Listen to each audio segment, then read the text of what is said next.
कन्नड़ फिल्मों के मशहूर अदाकार और साबिक रुकन पार्लियामेंट अम्बरीश का कल रात इंतकाल हो गया है।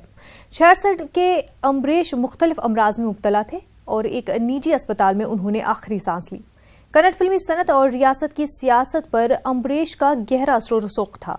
बेंगलुरु के कंटेरो स्टेडियम में अम्बरीश के जज़्बे खाकी को रखा गया है। फिल्म अदाकार अम्बरीश के इंतकाल पर वजीर आला कुमारस्वामी समेत अहम लीडरों ने ताज़ियत का इजहार किया है।